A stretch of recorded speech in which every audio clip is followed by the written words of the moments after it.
What up, peeps? It's Gabe. Welcome to the Gabe Fix. If this is your first time here, hey girl, hey. Make sure you hit that subscribe button and stick around for a while.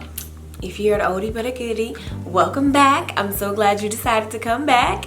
So, okay, I have been getting a lot of questions about the IVF process, and I just kind of wanted to do a video talking about some things that I wish I knew before going into my IVF cycle. And for those of you that don't know, I am currently 22 weeks pregnant. Well, when you're watching this, I'm 23 weeks pregnant and with my second child, and this baby was conceived via IVF. So I figured I would come. I made a short little list of about 5 things that I really wish I knew or wish I would have prepared more for while going through the process or before even starting the process. So let me get my list so I don't forget anything. The number one thing is shots. Like, I totally had no clue the amount of shots I was getting ready to experience. So, you know, when you meet your doctor, you go through your consultation, like they tell you about the procedure and they go through all of these steps. You're like, okay, you're kind of understanding it, but not until you really like get in the moment do you understand, oh my goodness, I'm gonna be shooting myself up multiple times in a day. First part is the ovary stimulation, and you're gonna be giving yourself the medication in your stomach like every day leading up to that. And sometimes it's 2 shots, sometimes it's 3 or 4 shots, depending on how much medicine you have left in the pen. You have to make sure you get your dosage. So there were a lot of times where I'm only supposed to have 2 shots, but then I'm using a pen that's almost gone. So then I have to queue up another pen, give myself another shot just to get all of my medicine for that one night. Like, it's crazy. And then on top of that, as you're doing these shots to prepare, every day, every other day, you're going into the doctor's office and they're taking your blood. They're checking the levels and the hormones, and they're making sure that everything is going the way that it's supposed to go. So then once you get past the retrieval and it's time to do the transfer, after the transfer, like 2 or 3 days later, you start the progesterone, and the progesterone shots go in your bum.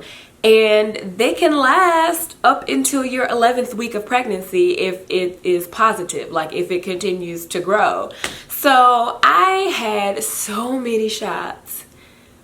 Like, I can't even account how many shots I had in the time period of me doing IVF. Like, it's ridiculous. So just make sure that you are mentally prepared, especially if you're someone who does not like needles.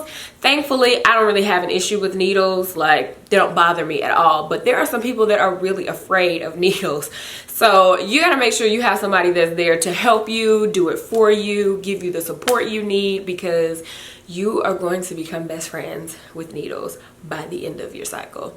Trust me. Okay, so the second thing that I kind of wish I would have prepared myself more for was that your timeline may change. So just get it in your mind right now that even if you start your cycle and you got everything calculated and you looking up on the due dates and everything, and it's like, oh, if I have my transfer on this day, it's gonna happen on that day, or you gotta even get to that point. You just really never know how your ovaries are gonna cooperate when you're stimulating them. You may have a cyst. That happened to me. I actually had to take birth control for like 2 weeks before I started the cycle, and then they checked me and they found a cyst. So I had to go back on birth control for another week or so that, you know, so that the cyst could go away. So then I went back, and thankfully the cyst was gone, so I was able to start my process. But it's one of those things where it can be kind of hard when you have in your mind, okay, I'm about to start the cycle, and you're so excited, and then you get to the doctor and you find out that,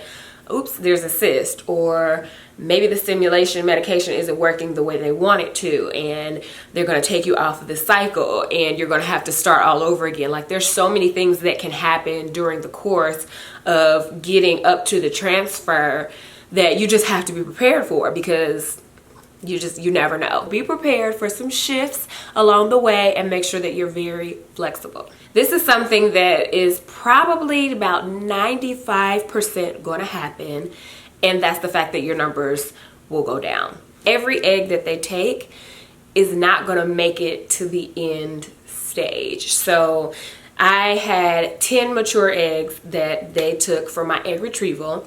The next morning, only 8 of those 10 fertilized. And they actually ICSI'd them, so they put the sperm into the egg. So the next morning, 8 of those fertilized. Well, once you get to that point, they have to make it to day 5 or day 3, depending on the day of transfer that you have. So I had 2 make it to day 5. From that 8, I had 2 make it to day 5. And then if you take it a step further and get PGS testing, which is what my husband and I did, 1 came back normal and 1 came back abnormal. So we were only left with 1. So out of the 10 eggs they took, we were only left with 1. And I have listened to countless videos about this. I've read countless blogs about this, about how everybody's number could very well start right here, and you're just like, oh yeah, you feel like you are ahead of the game, and then it just slowly goes down.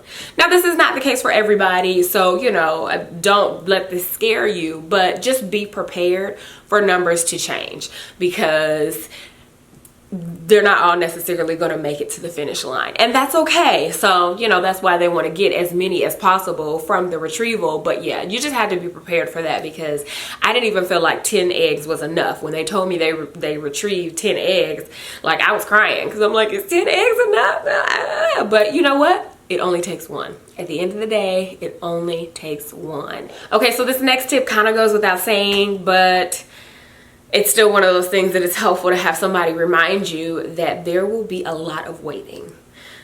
IVF is nothing but a game of hurry up and wait, as my husband would say, because literally, like, you hurry up to get these eggs, then you got to wait to see if they make it to day 5 or, you know, day 3, depending on if you're doing like a fresh transfer or a frozen transfer. So if you're doing a frozen transfer, you got to send the cells out so they can get biopsied if you're getting them tested. So then you got to wait for the test results to come back. Once you get the test results, you got to prep for the transfer. And then once you're good for the transfer, you got to wait 10 to 14 days to see if the transfer was even successful. I mean, like, there's so much waiting.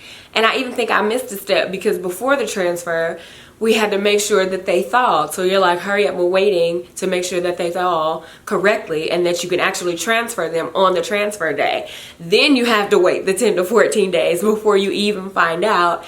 And then there's even more waiting, because once you get that positive pregnancy test, you gotta have a second one. So you get beta number 1, and then you gotta wait 2 to 3 days later to see if beta number 2 is higher.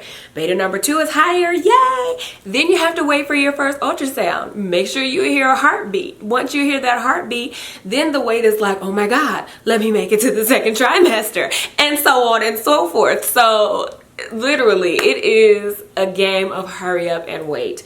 Every single stage is gonna be full of anxiety, and you're gonna be like just going crazy. But it's important to stay positive throughout the whole journey, because you know, it's a journey at the end of the day. And I know it's much easier said than done to stay positive, but you have to just kind of remind yourself, like, you know what, this is a journey. Whatever God's will is, will be done. And you know, you just have to think positive, stay optimistic as much as you can. But yeah, if you're an impatient person, you're gonna have to work on that, because I'm an impatient person, and it was just really stressful to wait for every single stage. The last tip that I have, or the last thing that I wish I would have prepared for, is that you're not about to be having any sex. So yeah, make sure you prepare your significant other, your spouse, your hubby, your lover, whoever it is, okay? Because there's gonna be a period, one, where you're not gonna be able to have sex because the ovaries are gonna be too big, because they stimulated them. They don't want you doing, you know, exercise or anything like after the egg retrieval. Like, you have to wait. I don't even remember what the time period was that we had to wait before we could even have sex again before the transfer. And then once the transfer happens, no, you're gonna have to tell them that they just gonna have to be cool, because Like, you gotta wait until you get that positive pregnancy test before you have intercourse, and that's another 10 to 14 days. So it's just like all this time waiting, and don't let it be positive and you scary. Like, I was kind of scary and I didn't want to even chance it, so we waited even longer to have sex, because it's like, then on top of that, like, you're not really feeling it because you've been taking all this medication. You might be bloated, you might be irritable, like you're just not in a sexy time mood. And I can't speak for everybody, but I know for me, it was a period of time where, you know, it just wasn't going down, you know. And then, like, once we did get cleared and the first time we did have intercourse, I was spotting the next day. So that was a whole nother situation, because then there's all these nerves and anxiety because you're spotting and you're like, oh my God, am I spotting because I had sex? Am I spotting because something's happening? So then I was like, dude, it ain't even worth it. So it took me a while to be okay with it. So just prepare yourself, prepare your significant other or whoever, that there may be some times where he just ain't gonna get none. So y'all gonna have to do some other things, if you know what I mean, okay? But that's life. So when you think of it in the grand scheme of things, like, it's totally worth it, because this is something that you are probably, you know, have probably been trying for a very long time, especially if you're to the point where you're doing IVF. Like, it's worth it. I really think that is it. This is a bonus tip, something that I didn't write down, but just make sure that you know all the cost before going into it. Make sure that you are given paperwork that is detailed about what every single thing is going to cost, down to your medication. They can give you the number to the pharmacies so you can know, you know, how much your medication is going to cost, because IVF is an investment. Like, it is not cheap whatsoever. And, you know, some people are, you know, lucky enough to have insurance that covers some of it. I didn't have anything that covered it, so it was all self-pay.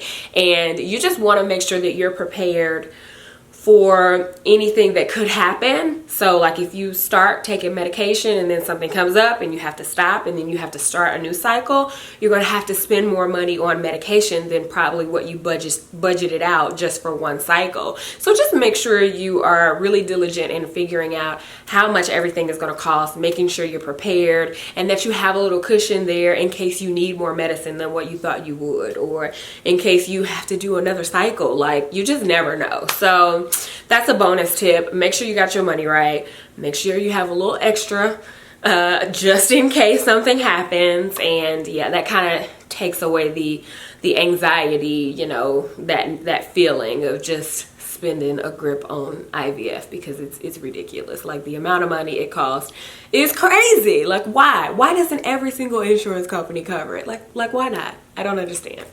So anyway, guys, that's it. Hopefully this was helpful for you all. If there are some other topics or some other questions that you have about IVF that I didn't necessarily cover that you want answered, you can put that stuff down below and I'll be more than happy to answer down below. Or if I get enough questions, maybe I'll do like a Q&A about the whole IVF process and all that good stuff. And yeah, that's it. Thank you guys so much for watching, and I'll see you in the next video. Bye.